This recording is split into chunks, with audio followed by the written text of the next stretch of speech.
Yeah, I just received that and just saw I'm trying. This one is for the dentist tools to use. Especially this taste is very nice to use. Also, sometimes I eat the meat, especially the chicken. So the meat always stuck in between my teeth. It's very suffer to me. I've used a lot of different way to take out. It's very difficult.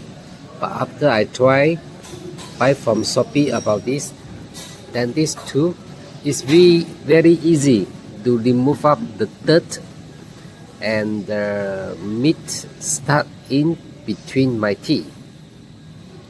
And they also have the twist. These twisters is nice for sometimes we take the the fiber stuck in between our teeth. It's nice to use and easy to take up the fiber of veggie.